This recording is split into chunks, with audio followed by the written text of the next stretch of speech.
Hello and welcome to Essential Experts. I'm Simon Charles. I'm a video creator and a video training specialist at Essential.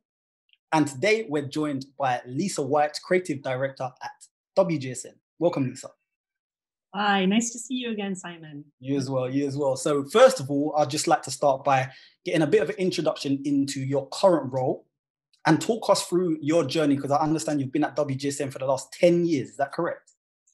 Yes, I've been here for 10 years now. What's so interesting about WGSN is it is such a growth company with the people that we have working, and there's always things that are shifting and changing. So it's a very exciting company to be part of. And over the past 10 years, I started out with Home Build Life, which is now Lifestyle and Interiors, which has grown a lot. And I'm now director of that, and also creative director. And that's a very important role at WGSN because we are putting out the message that creativity is important. The business value of creativity is important. And at WGSN, we have a really interesting methodology called STEPIC. And a lot of you know about STEEP. So it's basically STEEP, but with creativity as being the key there. So we've got S, for society, T for technology, E for the environment, P for politics, I for industry, and C for culture and creativity. Because culture and creativity are going to be in demand for the future, because a lot of the things that we do cover in our collaborative analytics with our data are also mixed with what we are seeing creatively popping up in society. So we have all these people on the ground. You're taking a look at what's going on in music. You're taking a look at what's going on in art, in fashion, in design, and being able to put that into context to let our clients know where they need to invest. So how far into the future do you actually look when you're making your trend forecasts? We look in everything from 3 to 6 months out when we're doing buyers briefings to something as far as 10 years out. So traditionally in trend forecasting, the 2 years has been the sweet spot because in product design, oftentimes it will take up to 2 years to get a new product out there. Of course, that's been reduced dramatically in the past couple of years. So we have, certain companies that can get things out within weeks.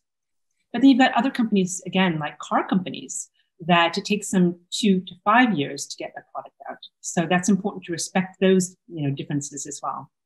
So we have a lot of our reports like Future Drivers, Future Innovations, Future Consumer, and our forecasts as well too, that are looking at those 2 years. We also have a 5-year forecast in something like Advanced Color, again, for something like a car company. And then we have the 10-year forecast as well too, which are super important for strategy for our business leaders, that are our clients and customers. So that's the future of beauty, the future of food and drink, the future of home. So really, we're taking a look at everything from 6 weeks to 10 years. Wow, amazing. So Lisa, you recently released a report on key trends for 2021 and beyond. What were some of the more surprising trends that you discovered? Well, in a way, they're all surprising, but yet familiar. And the important things when we're calling out something as short as for 2021, it's sometimes trends that we are seeing that will actually hit mass in 2021, but a lot of them are really more about telling our clients, this is where you need to invest in 2021, because these things are going to go big. So some of the really interesting trends that we're seeing in the areas of sustainability, and sustainability is going mass, is something like the circular runner. And over the past couple of years, we've seen running shoes and track shoes in general really taking new strides, literally, in reducing the types of materials that they use so that you can easily take them apart and recycle them. But we're seeing other companies like On Running, for example, which is a Swiss brand, and they are not only using easily recyclable materials. They've got this new running shoe called the On Cyclone that is actually made from castor beans. They're using those materials, but then they're also creating new systems. And the system for the On Cyclone is a subscription system where you order the shoe, gets sent to you, you run on it for 3 to 6 months, you send it back, and then they send you a new one. So you always have a fresh shoe that's supporting you in your runs. But it is, again, is part of a circular process. And speaking of beans, actually, too, we have a couple of other things that are interesting there, is chickenless eggs. And we're seeing that as being a major trend in food and drink, especially as things are going vegan. And people love baking. That's been happening a lot, in the pandemic. But there's a lot of vegans, and even people who are not necessarily vegan, they're wanting more and more plant alternatives. So with chickenless eggs, for example, they're taking other plant proteins, like the water left over from when you're cooking chickpeas. So really using just that leftover water and being able to whip that into amazing pastries. So that's really exciting as well, too.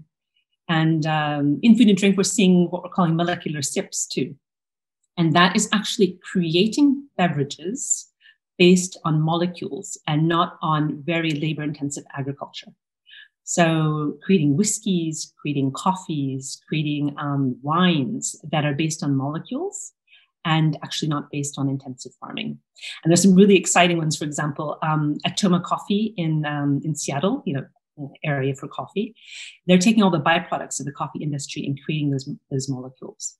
And in the UK, there's Alcarel, which is an amazing new alcohol that we can probably drink together at our next conference, which gives you all of the buzz, but none of the hangover. Cool. So with that said, obviously, with you and your team, how do you actually go about identifying these trends? How do you do that? Well, we have a really interesting process, again, following the STEPIC methodology. It's a process that we call collaborative analytics. And that doesn't just mean working together as a team, which we do, but it's also working with intuitive data, with research, and also, proper data that you're actually getting from some of our other essential groups like EDGE.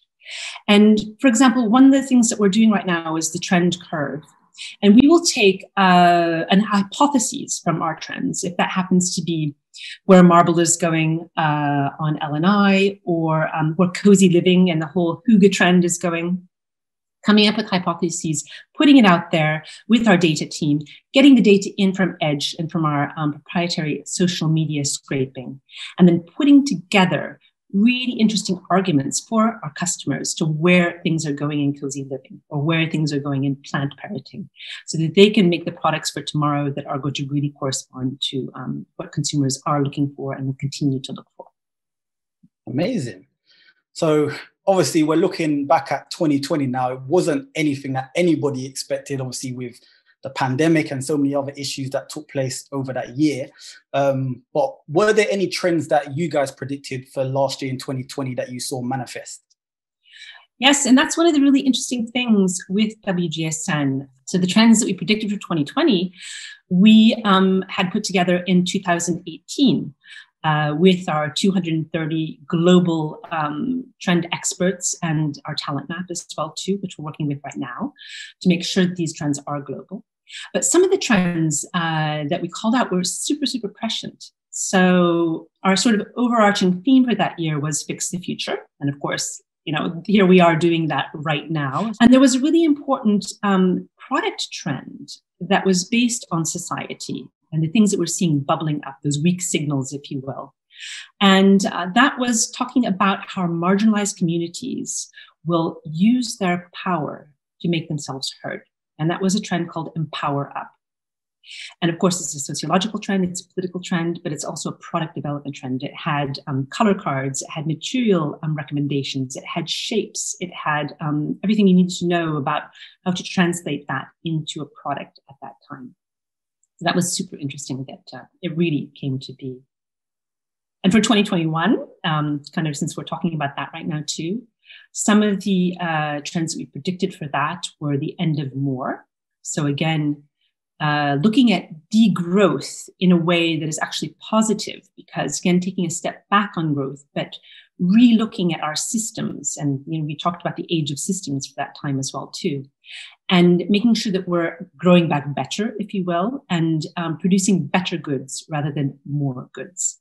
So that's really interesting. And then a really interesting trend that we had too was the home hub, but that's definitely more in the L&I area.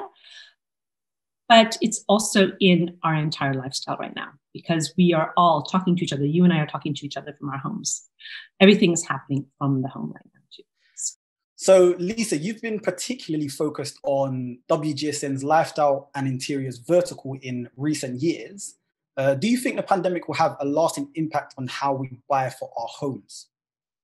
It will definitely have a lasting impact because a lot of people were living out of their homes. You know, they were spending so much on going out, on travel, on many other things. And the home was often a neglected area.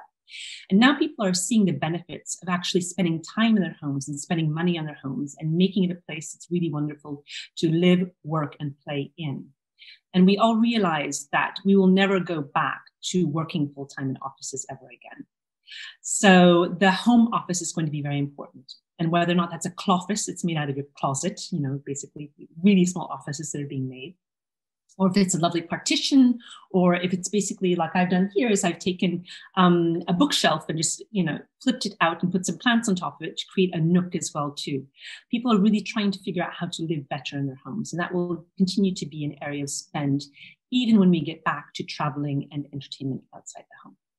So finally, of all of the trends predicted for this year, obviously 2021, which is the one that you're personally most excited to embrace?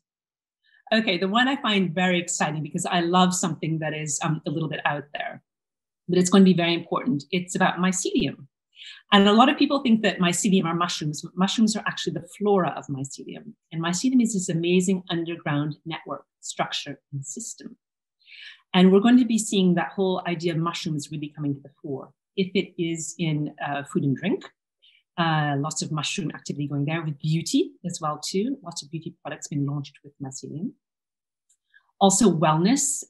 It's really interesting to see that even in the United States right now too, some of the states are legalizing psilocybin, which is basically magic mushrooms. And in Silicon Valley, microdosing that to be more creative, to reduce anxiety, etc. But what's really interesting from a product standpoint is the material that is mycelium. Again, this huge underground network, and you can make leather from it. Of course, this is vegan leather, and it's very renewable. And I've been tracking this company for a number of years, and it's called Mylo out in San Francisco. You might have heard of them. It's from the parent company Bolt Thread, and they're the ones who brought us Spider Silk. But the Mylo leather is this amazing leather-like substance that's made from mycelium.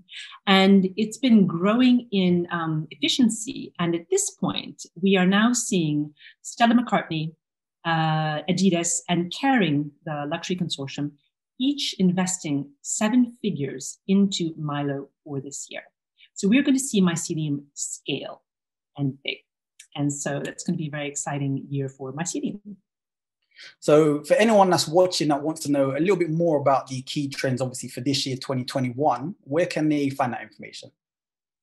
You can find it all on the WGSN site, but really interesting, these 10 key trends that we are calling out. We've got a great podcast as well too on Spotify with Carlo Buzzazzi and Peter Marion. So you can listen to them discussing a number of those key trends, but definitely head on over to the WGSN site. And we have that and a number of other trends to share with you. Lisa, thank you so much for your time. Thank you.